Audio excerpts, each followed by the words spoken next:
उपाय वैज्ञानिक तरीका है, एक विज्ञान है आपके आभा मंडल की सफाई करने का।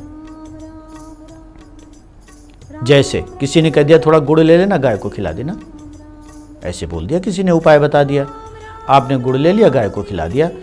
समधर्मी ऊर्जाएं समधर्मी ऊर्जाओं को आकर्षित करती हैं। गुड़ आपके अंदर जो लाल रंग की और पीली रंग की ऊर्जाओं में विकार आया हुआ है, उन विकारग्रस्त ऊर्जाओं को अपने अंदर आकर्षित करेगा, अपने अंदर ले लेगा। जब गाय को खिलाएंगे तो गाय के पेट में चला जाएगा। गाय के जो खुर होते हैं, नीचे नाखून होते हैं, इसीलिए गाय को बहुत महत्व दिया जाता है। यूं ही नहीं है ये, गाय को माता यूं ही नहीं बोल दिया गया है, बड़े महत्व की बात है ये, बड़ा विज्ञान है ये। उसके जो नाखून होते हैं, उनकी बनावट, उनका रासायनिक स्ट्रक्चर ऐसा है कि सारी नकारात्मक ऊर्जाओं को अपने अंदर लेके जमीन के अंदर उनकी ग्राउंडिंग कर देती है। 80 फीट नीचे तक जमीन में वो ऊर्जाएं चली जाती हैं। इसीलिए गाय को नकारात्मकता से मुक्त करने वाली गाय होती है। इसीलिए तो इतना महत्व हमारे विज्ञान में दिया गया। विज्ञान मतलब हमारा अध्यात्म। हमारा अध्यात्म बहुत बड़ा प्रचंड विज्ञान है। इस पे काम करें तो वैज्ञानिक कहीं से कहीं पहुंच सकते हैं।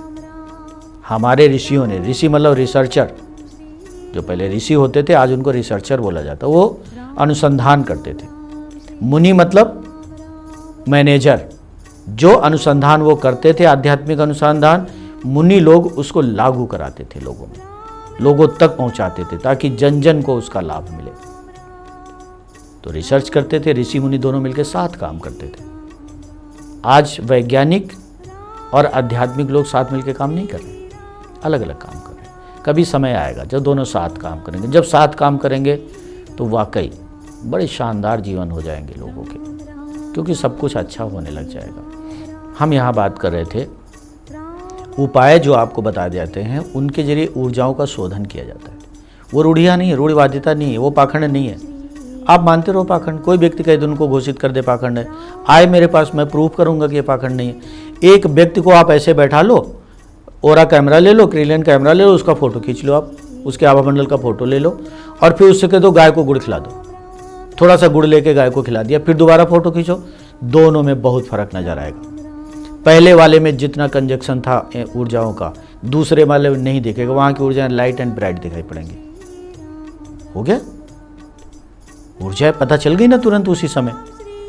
तो ये उपाय थे, ये विज्ञान था। आज वो अलग बात है कि इन उपायों को जो लोग बता रहे हैं वो वैज्ञानिक नहीं है,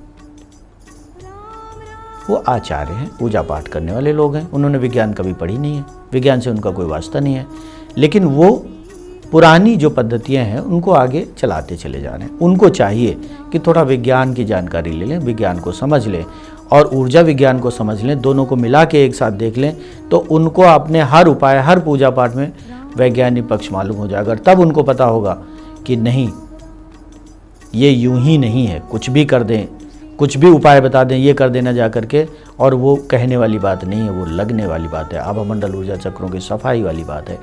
मैं बात कर रहा था कि उपाय क्यों नहीं लगे। या तो बताने वाले ने उसको तोड़ मड़ोड़ के बता दिया, मूल रूप से नहीं बताया, या आपने अपनी सुविधा अनुसार उस उपाय को कर डाला। जैसे हम उदाहरण दे रहे थे गाय को गुड़ खिलाने का, बताने वाले ने बताया कि भैया आप जाकर के गाय को गुड़ खिला देना। आपने क्या किया, गुड़ ले लिया और किसी को पकड़ा दिया, भैया वहां रास्ते में गाय मिलेगी, उसको खिला देना। आपको लग रहा है कि हमने उपाय कर दिया, उसने गाय को खिला भी दिया। आपको लग रहा है कि हमने उपाय कर दिया, हमको पंडित जी ने बताया था, हमने उपाय कर दिया, लेकिन गड़बड़ क्या करी आपने किसी और के जरिए खिलवा दिया। अब ऊर्जा किसकी क्लीन होगी, साफ होगी? जिसने खिलाया उसकी ऊर्जा साफ हो जाएगी, आपकी क्यों साफ होगी?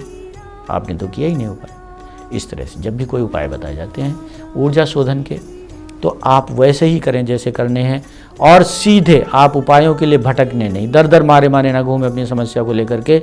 सीधे आप अपनी आभा मंडल ऊर्जा चक्रों को ही ठीक कर डालिए, यकीन मानिए, फिर आपको कहीं नहीं भटकना पड़ेगा।